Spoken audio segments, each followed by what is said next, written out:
Stephen Cloobeck, take our hand, lead us to the promised land. California, California, get a clue. Stephen Cloobeck is the guy for you. Stand a chair, this is your cue. Stephen Cloobeck will pull us through. Welcome to Hard Truths with me, Stephen J. Cloobeck, and I'm so honored today to have as our first guest a very, very special, a dear friend, a brother, somebody who I turn to, has taught me a lot. Is a very spiritual guy, but a true leader, somebody who's not afraid to back down. And I look up to that because we all try to aspire to do that. So with me today, Cory Booker, Senator Cory Booker. Thanks for being here. This is amazing because we've had really intimate conversations privately. And I think it's exciting that you're doing this podcast and we get a chance to have deep conversations that mean a lot to others. But I think in many ways, all of our conversations are usually meaningful to me. Well, it's great because people don't get to see what we talk about all the time, you and I. We've shared a lot of really interesting stories. But I think you have a talent. Like, honestly, you're like so unapologetically authentic that you give space to other people to just be themselves right away. Like you and I, there was no pretense. I still remember walking in this hotel room where I'm supposed to meet a potential donor, a supporter, and there was just no bullshit about you. You were immediately, I was just like, this is a regular guy. Like I could hang out with this guy. Like you were built up as a successful businessman, but I think one of the most impressive things about you is you are the common man. You have an incredible ability to just connect to people where they are and make them feel safe space. Well, it's funny because I'll tell you when we met, but I grew up, I just getting a good education because I come from a family of immigrants. My grandfather immigrated in the early 1900s, asylum from what was going on in Russia. And my father was the first person to go to school. And of course, he sent me and my siblings to good schools. And we were told to work hard and we live with integrity. And there's a lot of things in the book, Facing Hard Truths, which this podcast is based about, which you helped me review, which I appreciate. I want to thank you. I'm grateful. I was a busboy at 8, dishwasher,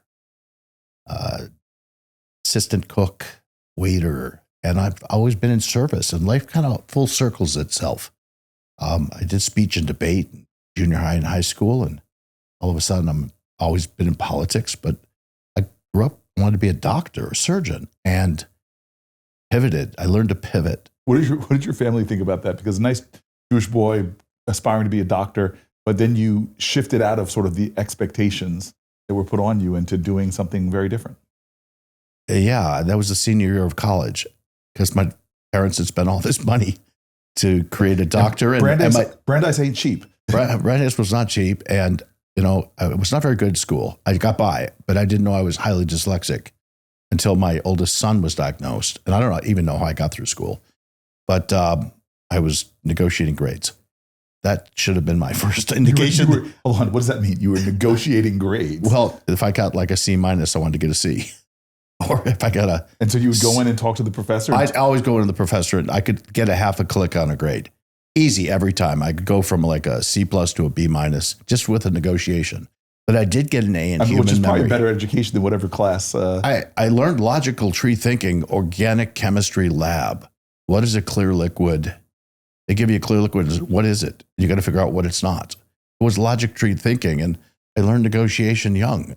And I was always destined really to be in business and helping people and serving. And I just didn't figure it out. I mean, I love what Mark Twain says. He says, I never confuse my education with my schooling. And it's all about schooling. It's all about the street. It's all about the street. When I first met you, you came into my room and you hurt yourself. I had hurt myself. I got you a bag of ice. Yes. For your I was going to sit there and ankle. suck up the pain. My ankle was the size of like a cantaloupe, and just was going to suck up the pain, take this meeting, get out, and you immediately tended to me, which was really, really amazing. It's my nature. I want to be a doctor service. I always just help people. I just want to help people all the time. Matter of fact, I had some great mentors. I really learned from great mentors, and we all do that. And that's what I'm here to do today. And I think that's what we aspire to do, is to teach. And But can I tell you something? Teaching is not about lecturing. In many ways, I think we teach best, and I think you do this really well in the book, by being courageous in your vulnerability, by showing people that, I made mistakes, by showing people like I stumbled, I didn't have all the answers, I hit walls, I failed, I fell flat on my face. I think the more we show each other the idea of sort of like a shared humanity, that we're all screwed up, we all don't always have it all together. And I think that that's one of the beautiful things about your story is, even today, even the last decade of your life, where you're at this titan, you and I have had some really great check-ins where you're struggling. Oh, I hit the wall. Yeah. I hit the wall because I created this worldwide enterprise. And I had the pleasure of working with you when I created, Senator Reid and President Obama created the Travel Promotion Act of 2009, which I then rebranded Brand USA, the tourism department of the United States.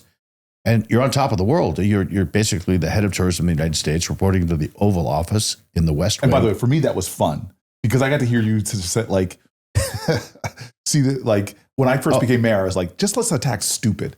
If we could just stop stupid, we're going to get a lot of things done. Well, I told 2 U.S. senators to fuck off. So I mean, that's not attacking stupid. Well, that was actually calling a problem. And I remember thank God, Senator Reid backed me up because these 2 senators really overreached. No, but I just remember those days, like you as a business person walking in and saying, wait a minute, this is one of our biggest exports. And we're making it impossible for like Brazilians to get here who are dumping money in places. I didn't even realize this, like Disneyland and things like that. What percentage? It was really simple. I looked at the power of our exports, and nobody really recognized that it was like a 7-to-1 pump, and there were no tax dollars, no U.S. tax dollars. There's no CapEx on the Grand Canyon. There was no CapEx, or the Statue of Liberty or the Golden Gate Bridge. Yeah. And we had to educate everyone with regard to this. There's no CapEx. There's no taxpayer dollars. Yes. And we're increasing the GDP of the United States. And then when we drilled down, we figured, okay, what are Europeans spending per week? What are Brazilians spending per week? And what are the Chinese spending per week? Our brand was so powerful. And I remember the board we put together wanted to hire, these consultants to come up with a name. And the bids came in $1 million, $2 million to create the brand. And I said, folks, what's the best brand in the world? USA. 100%. So I said, hey guys, let's just call it Brand USA. And they go, oh, I guess what? We just saved $2 million. But this is the absurdity of the moment we're listening. Because, by the way, I got a chance to see this in real time. Like, you confronting problems, or I would call it stupid, and just saying, this is dumb. These folks are no terroristic threat. They're coming here to dump money on American businesses. Hundreds of thousands of jobs rely on tourism. Let's lower this. But the beautiful thing for me was that seeing how much you were successful, but this is what annoys me right now, is I am watching America lose billions of dollars because everybody from Canadians to French to Nigeria don't want to come here right now because of all the things that are being done. Look, even how they're treated in the airport. I remember you telling me this, like, why are we treating people coming here like they're suspected criminals when they're coming here to go to the Grand Canyon, to go to Disneyland, to go to the Statue of Liberty? 100%. I sat down with the officers of Customs and Borders and I said, gentlemen, I have toured your facilities. You know who the bad people are. And the airlines are going to send them back on their dime, not even on the U.S. taxpayers' dime. I said, so can you just smile and say, welcome to the United States? And when they leave, can you say, did you have a nice time? Please come back again soon. And they agreed. I said, we're going to spend hundreds of millions of dollars marketing the United States. And we're going to do it because people want to come here. And I see what's going on now, allegedly, with our president, who's supposed to be a branding guy with his name. The guy's never operated anything. He likes to self-serve. If he wants to be served, we serve. We serve. He wants to be served. And I sat with him numerous times because I was going to do a deal with him. And I came back after the second meeting. I go, you know what? I've got values. He doesn't. I've got integrity. He doesn't. I pay my contractors. He doesn't. I create value. He wrecks value. I can't be partners with him. But this is the thing, a compliment to you, then I want to shift back to this, what's going on in our country right now, is you don't just pay your contract. Like, I'm from New Jersey. I meet people every day that he almost bankrupted by not paying the contractors of the casino business, or trying to drive them down to cut 40% of what I'm going to pay you, screw it, take it or not. And these are people that live contract to contract. So put that aside. I see the way you not just treat contractors by paying them fairly, but you support them and their businesses. You brag about them. You help them get more business. Your understanding of this world is not about division. It's about multiplication. It's about expanding, not contracting. It's not about dividing us against each other. It's about understanding that together we achieve more. But I want to get something to you, because Trump to me is promises people, I'm going to lower costs. I'm going to lower your grocery bills. I'm going to make life more affordable. He has trashed our economy. Everything is going up except for the stock market, which is going down. But this is a nuance that you understand as a business person that he does not, is that a significant part of the American GDP is the fact that we have this golden brand that attracts people, not just to tourism, attracts investment. Yes. It attracts, yes. The world wants to be here. There's a concept which he does not get.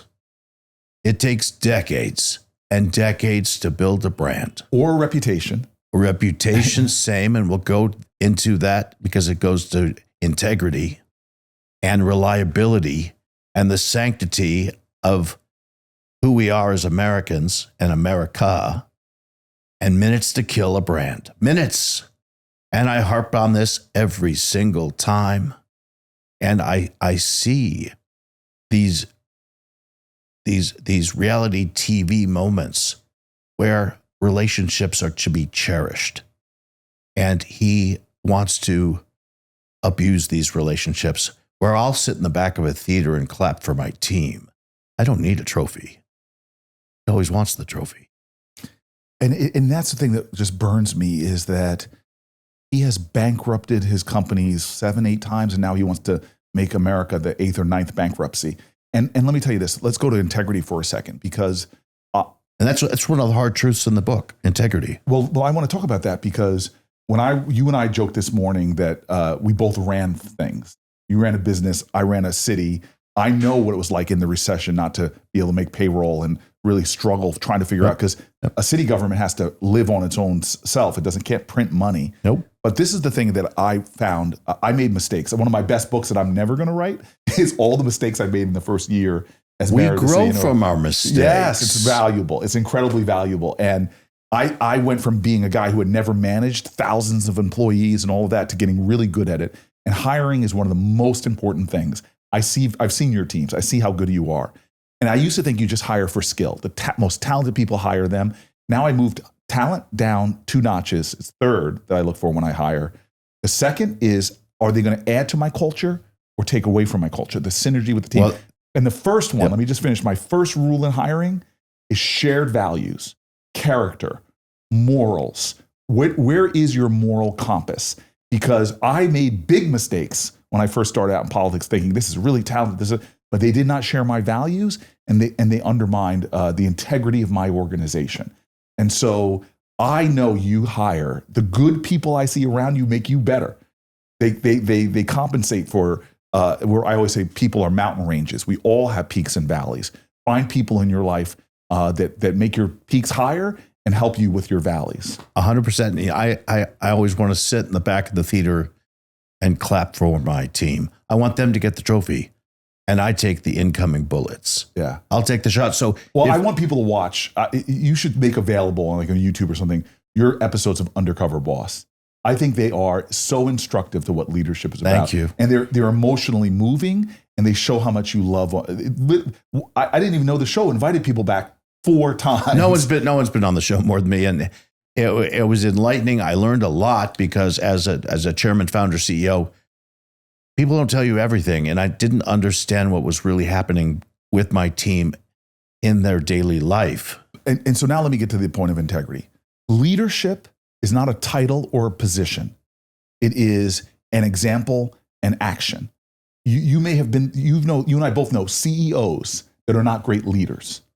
Great leaders are the people that embody the values that they have and act in alignment with those values.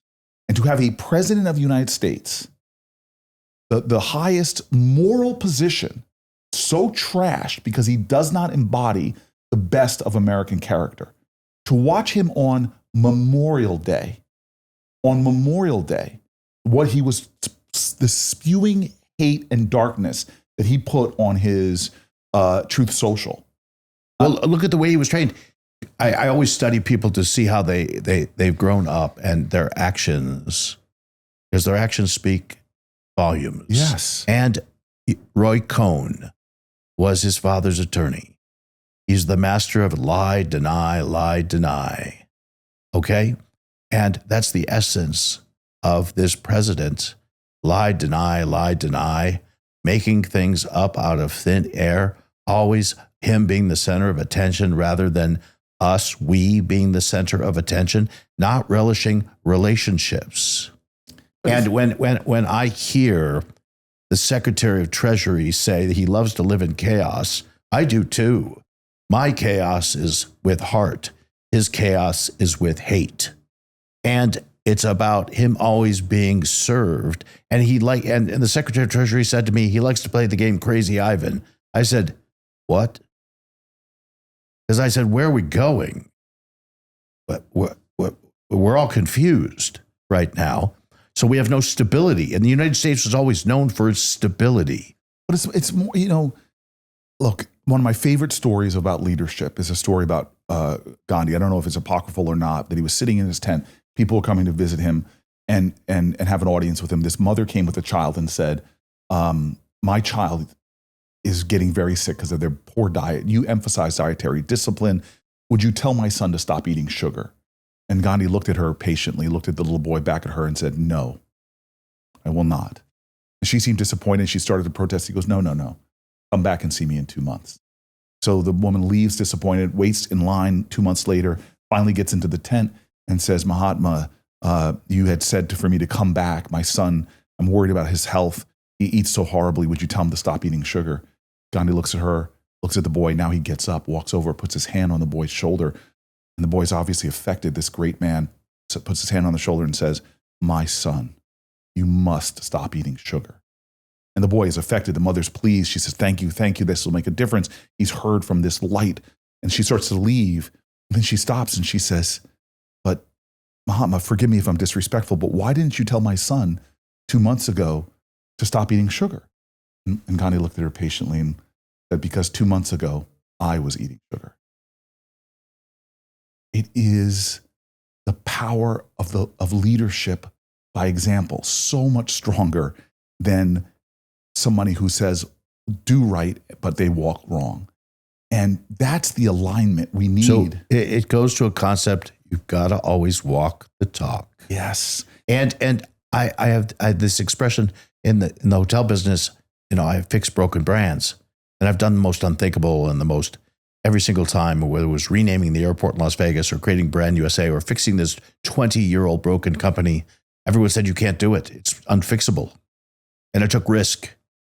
But I studied, I did my due diligence, and I was there to fix the customers that were not taken care of, to create memories. And I put my business card at every front desk. No one in the hospitality business would do that. I was going to get to that next. When you told me that, it was early in our friendship. You said, try it. Here's my card. I put it at the front desk with my phone number. It is sending a message that I am responsible. Trump wants to point blame. He always wants to put blame. He's still blaming Biden. He's been in office. Well, leaders take responsibility. Cowards, small people, they're looking always to deflect and to point blame.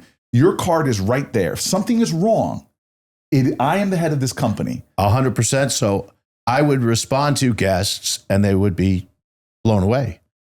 They said, we don't believe it's you. I said, well, call me back at this number. Yeah, yes. And I'd pick up the phone and I'd speak to them. And they'd say, oh my God, it is you. And they would tell me we had a problem at a resort in housekeeping. And I said, okay, we'll make it right. And I said, I apologize. And the guest would say, but you didn't do it. It was the housekeeper at this resort. I said, I am the housekeeper. I had a leader on my team once in my first big campaign. And I still remember one of our campaign headquarters, hundreds of people passing through, but the bathroom was broken. And like, we got to call somebody to get somebody in. Here's the campaign manager of the whole campaign, walks in the back, sees the toilet's clogged. There's nothing to unclog it with. Sticks his hand into the toilet, pushes up and down with his hand, unclogs the toilet, problem solved, washes his hands, whatever, walks out. And I just said, that is leadership. So it's this idea that, and by the way, that set a tone. That there's nothing beneath you. Everybody is on this team. I will do every job. I will do every job. I've swept floors. I have no problem sweeping floors. I will see. My philosophy is this: when I sit with people, I ask them what they'd like for dinner. I will cook that for them. I will serve them. I will sit and listen to their story and share mine, and I'll clean their plate. And it's a philosophy of life. And I grew up with aspiration, and I wanted to collect pens at the beginning. And every deal I did, I bought a special pen. And then I wanted to collect watches, and then the cars were fashionable. And you know what? I don't need anything. You know what I need? I need for my children to be safe. I need my children to aspire to whatever their desires or dreams are, and make sure that I am there and we are there to trapeze net them. And I want them to fall in a pothole. Because not everyone wins a first place trophy, I told them. I got a lot of honorable mentions. But you know, it's more, I just want to say it's more than that, though. And again, this is spirituality now. It is spirituality. And look, you can't love your neighbor, which is the biggest commandment in all of our shared faiths. Love your neighbor. In the Jewish faith, which you are, I studied Judaism. Few weeks ago, we studied Rabbi Akiva. It was this Lag BaOmer, which is a holiday. You know it, but most people don't know it. But I'm Jewish light. You're Jewish light. I'm a guy that loves world faiths, studies Judaism, study with a rabbi every Friday, or study Torah. Lag BaOmer is all about Rabbi Akiva. This horrible plague kills over 20,000 people. And one of the lessons from this holiday is understanding that Akiva's main mission, are you living this ideal of loving your neighbor? You cannot love someone if you don't know them. And the challenge, and again, you do a good job of this, honestly, that always has moved me about you and makes me love you, which is we live this world now where we're dividing each other, separating each other too much. Love is saying that I love you enough to understand your experience, have empathy for you. If you're a CEO that doesn't know the pressures of what it's like to be a line cook or to clean the bathrooms or the kitchen at the end, to understand what people are struggling with. We have leaders now in the highest offices in the land that are making tax policy that don't understand the struggles of more than half of this country right now. They don't understand the unintended consequences because they're looking for the reality moment of the day. And I'll say this to you spiritually, because I have gone up, I've taken steps back, and, you know, you want to be able to aspire and inspire. And when I sold my company, I thought it would be a great day. Everyone's like, and I didn't understand the light switch went off. And I got really depressed. And it affected me a lot. I had a lot of trauma, and I sought help and got through it. And I got back on the horse again. But I've had so many struggles in my life growing. And I actually had to deal with my father's bankruptcy. People didn't know it because I kept it a secret until he passed. I started with negative $20 million. And all the things that I've done, I realized that getting hit a little bit's okay. Getting hit's okay.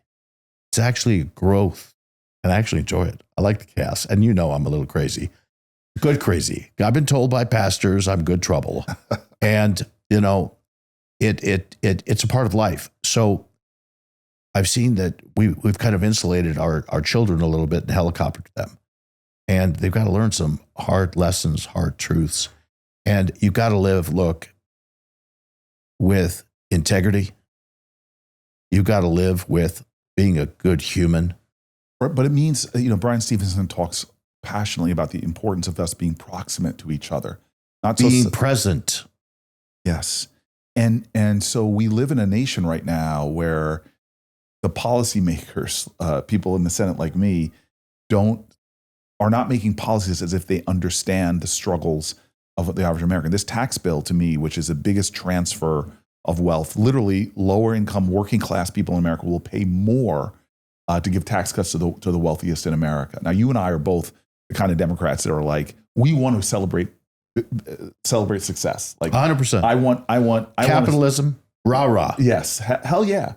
I want more stories in America of someone working themselves. I lean into the success. I am proud of my success. And you know what? I am proud, but you know what? I'm a lifelong Democrat, but I also am going to call out our brethren in our big tent who don't understand no tax on tips and what that does to big corporate America. Because I asked a lot of our fellow Democrats, do you know what that does to the income statement and balance sheet?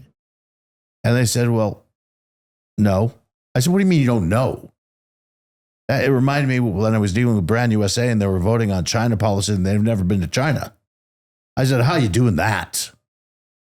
And no tax on tips is the biggest corporate windfall around because employers, pay a tax to our U.S. government that they no longer have to pay. And that's 60% of those that are getting paid on tips because 40% don't qualify for taxes. So we just gave corporate America a big windfall, the hedge funds a big windfall, and our brethren in the big tent didn't even understand that. I said, oh, I bet you thought that was just about voter harvesting, ballot harvesting. And they go, I'm like, what is wrong? You know, we are in our big tent too. I got to tell you, we've got some issues when we're dealing with PPP and we were giving away money. I called out one of us because one of our friends, Congressman Raskin, said, we are going to hold tight. And there was someone in Congress who was married to somebody on Wall Street and they're looking for a bailout, PPP. And guess what? That company couldn't get a loan. That company could not do a secondary. Okay? And they took a grant from our government. So we financed a broken company, a bankrupt company. And I called bullshit on it. And that congresswoman got so pissed at me. And I called my adopted dad, Harry Reid. I'm like, Harry, I called her out. Because if we're going to walk the talk. Right. And I'm going to be that Democrat in the hard center with a big heart that's authentic, that I'm compassionate and warm. Or I'm going to call bullshit on us too.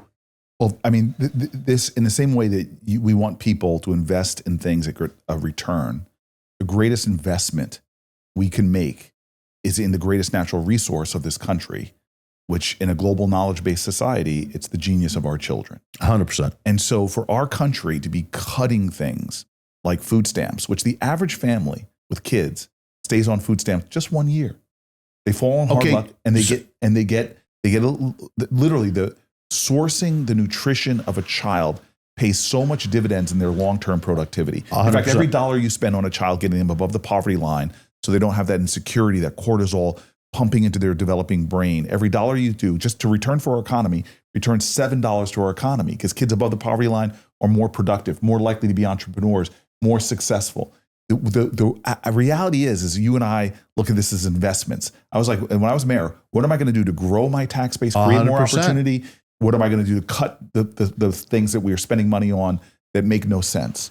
And so the best thing we can invest in is the nurturing that genius of a child. Is their first time they're seeing a doctor when their mother's pregnant is in the emergency room because they don't have prenatal care? How could the greatest nation on the planet Earth have the most low birth weight babies, the highest rates of maternal mortality and the like?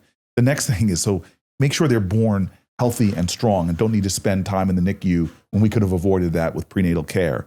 How can we be a nation that the first time we're really spending money and investing in our kids is when they're going to kindergarten, when 90% of their brain development is already done? This is a weird country where high quality childcare costs more in most states than a college tuition does. Well, if you look at this, so think about this, because I've done a lot of due diligence, because as you know, I am running for governor of California now, and everyone's told me, what are you doing? You're out of your mind. But you know what? I take on the most difficult situations, so I've studied 16 months, the balance sheet and income statement of California. I grew up here with California values, and I'm heart center. We don't steal this $950. It's zero, because if I stole a piece of candy, I'd be more afraid of my father than the police. We respect the law. We follow the law. And there are simple solutions I have now found where we've gotten just putting Band-Aids on Band-Aids because we've elected officials. Unfortunately, we've done it. Don't throw any stones. We all did it. We allowed it to happen. Now we have a choice to fix it. Okay? You want to point fingers? We don't point fingers, like you said. I never point fingers. We accept where we are today and we move forward. We acknowledge. And, you know, when I was working in the federal government, tourism, travel, I learned that, you know, most people that were in elected office, they didn't understand balance sheet and income statement. You almost have to give a test for that. And how about a geography test too? Some people didn't even have passports. Okay, come on. Well, as one of your friends who tried to talk you out of running for governor, let me tell you something that I think has been impressive, what you've done, which is just studying and understanding that you don't have all the answers to California's problems, but you can bring together and convene a lot of the brightest minds. You were telling me this, which is you're a great guy, but you're also a nerd, about how excited you were by bringing minds together to develop white papers, develop ideas, develop solutions to problems that are there in front of us, but we're often not executing well on them. This is the truth of America. We are weakened by leaders that stand up and say, only I can solve these problems. I've got all the answers. I'm going to solve the war in Ukraine in a day. My generals, I know better than my generals do. Real leaders understand that my power is convening and bringing people together. I'm going to be a hard-charging executor, but I'm going to make sure everybody understands that sometimes the person cleaning the room, the person who's doing the HVAC, sees things and has answers. 100%. So I've been in the field over the last year and a half, and a couple things. When I was with the deputy sheriffs sitting in the police car, just chit-chatting, getting to know each other, they said to me, the officer was saying, you know, Mr. Cloobeck. I go, no, it's Stephen, officer. And he goes, no, call me Miguel. I know, yes, officer. Showing respect. Yeah. And he was telling me about carping. They have 16-hour days because they don't have enough staffing. I said, well, how's family life? How's your mental health, your brain health? In the field, I'm seeing what's going on. And I see Narcan administered 5 times. And I'm telling you, then I go and I see the other leaders in the state. And they don't understand. They want to fight these legal fights that they're going to be losing propositions with our money. They think it's their money. I figured that out. They think they're smarter than the customer. We're all customers in California. We're all customers in America. And I'm saying to myself, why are you spending $300 million fighting a losing lawsuit when there are farm workers that go to a food bank? In what world do farm workers need to go to a food bank? Well, let me add to that. Like, so my number one issue when I became mayor was public safety. And I'm going to lead this city. The first thing I'm going to do is spend hundreds of hours, no exaggeration, with police officers in the car, driving around with them, and things jump out at you. What's your biggest pain point? What's your complaint? And one of my police officers said to me is that when I make an arrest, it takes me hours to do the paperwork. And I'm like, wait a minute, you're off the streets? You make one arrest, you're off the streets for hours? Yep. To take me to show me that process. And you ask why? So he shows me the process. Literally in the days of computers, they're filling out arrest forms. Silly. I couldn't believe it. I look at a whole precinct. They didn't have functioning computers, printers. They were telling me that they would take the ribbons out of printers, take the ink out of printers, carry them around because if you didn't have that when you got there, it was like, I got to have my gun, I got to have my handcuffs, and I got to have my printer cartridge. I mean, that's crazy. Well, you know what I learned? Being in the street, I learned this from being in the hotel business. After I fixed the company, the income statement, the balance sheet, and after I got systems in place of communication, because we've got electronic devices, my job was no longer at the corporate office. My job was in the field every day, walking around my kitchens. Leaders listen. And I talk to my guests. I'm walking around the pools. How are you? Yes. What do you Management think? by walking around. Yes. What are we doing right? What are we doing wrong? And we were just getting better and better and better. And as my journeys continued in my great state of California, 58 counties, I have met some incredible leaders. They don't know. They thought I was just like trying to figure out what's going on in California, but I was actually doing job interviews. So I found some great leaders, some bright stars in California that have not been elevated yet. And they will come with me to Sacramento because they've got great attributes. And I can tell you, the leaders of the past have not led this way because it comes from this business philosophy of fixing broken and actually delivering to customers. Something my father taught me. Simple. My biological father, Sheldon. Give the customer more than they bargained for. Same thing with our tax dollars. All we want is equal or greater value. Simple. It's not that difficult. And people say, well, you want to deregulate, Cloobeck. No. Regulations are there for a purpose, to keep bad actors out. Right. But too many regulations impede good business from doing good business. Right. But it's and this is what I love about, like, we interact with government. There's touch points all the time. Yep. And you have one bad touch point, you lose faith in the whole operation. Like I found out when I got into mayor, couldn't understand why there are lines wrapped around the streets and around City Hall for people just trying to pay their traffic tickets. Makes no sense. I said, that is outrageous. They don't have time. Now they're getting hit with a traffic ticket, and now they're getting hit with, I need 2 hours away from my life just to get this money in. So leaders listen, they walk around, they understand the pain points, and government especially should be the top of customer service. 100%. Not at the bottom. We're all in hospitality. Right. But I want to ask you a question, because I know we're going to have to wind down, but let's both answer this question. Tell me a moment where you were not living in perfect integrity in your life, and the lesson you learned that got you to be more in alignment with your values. I'll answer the same question. That's a great question. It's a great question. Because I've got one for you after this. Okay.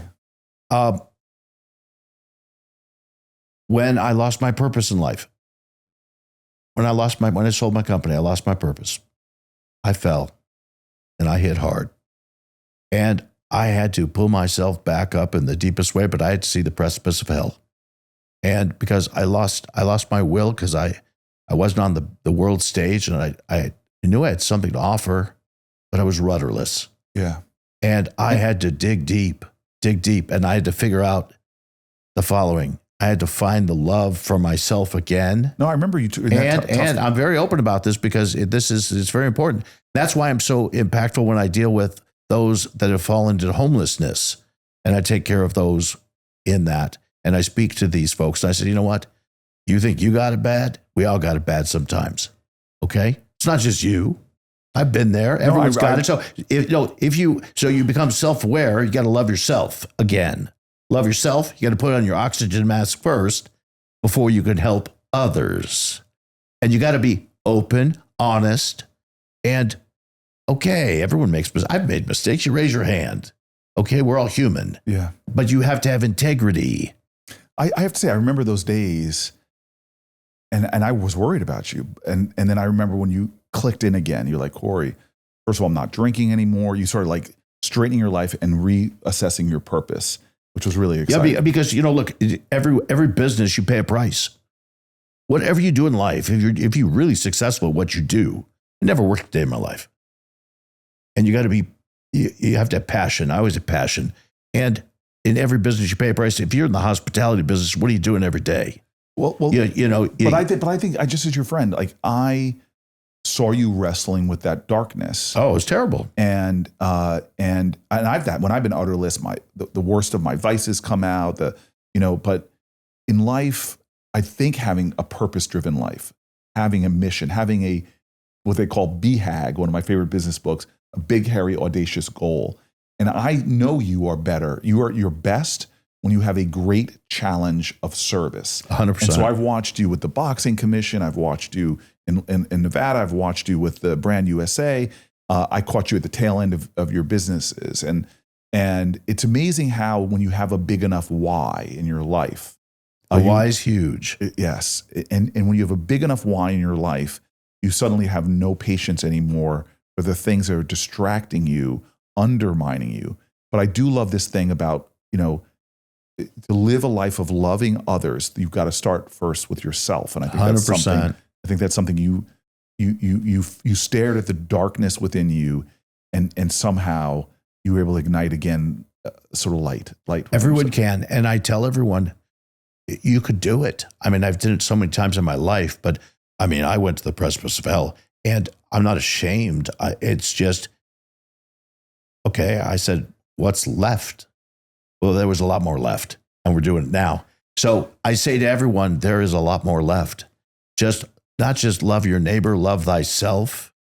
You will then love thy neighbor. But when I fixed broken, I found out it wasn't just the American Army putting a big company all over the world, because I operated in 35 countries, 16 languages, multiple currencies. I had to be culturally relevant. All right. Always lean into where you're operating. And we're not doing that in the United States now, because we forgot about face in Asia, the concept of face. We forgot about our allies in Europe. Okay. But it comes to a nation living with better integrity. I don't know if you want me to answer the question I asked you, or do you have a different question? What do you want to do? I have a question of you. My question is, if you could have one day on planet Earth with somebody that has passed, it could be anybody, Socrates, George Washington, a relative, friend, who would you like to spend one day with? You're asking me at a time where I've been missing my dad and my granddad a lot. So, yeah, choose one. And my grandmother, I have to say. But I think I was just writing a story about my dad's struggles with Parkinson's, and how difficult that was to watch my father, this vicious thief that stole from his cognitive abilities, his physical abilities. And I saw his grit, I saw his strength of character, but yet Parkinson's won in the end. And this is where Harry Reid and I bonded, actually, because my father died in Nevada, and he died right in the time I was running for the office I now hold. He died 6 days before I became a United States Senator, when he first had his stroke during the primary. And both my mom said to me, do not stop. We're here. Primary's in a few days. You can come here after the primary. But Harry Reid, finding out that my father was in the hospital, went to the hospital, sat with my mom, alerted the hospital that this is a person that once should get the best of everything, stayed in there. It was just amazing to see his act of grace during that time. But I will tell you, when you lose a parent, and you know this, it is a hole that never gets filled. I was devastated. Yeah. My best friend, my father, I was devastated. And so every time I have a moment where I didn't get to share with my dad, and you've met the woman I'm getting very serious with, and she's watched me tear up and get emotional that my father never gets to know her. In fact, I think two of them would have gotten along better than maybe even she does with me. But every big moment of my life, I feel his absence. And so, I think I'd love to have him here.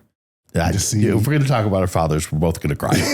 We're both going to cry. When you talk about my dad, because my dad, he lived with me the last 3 years of his life. Yeah. And I took care of him, and I was his son and his older brother.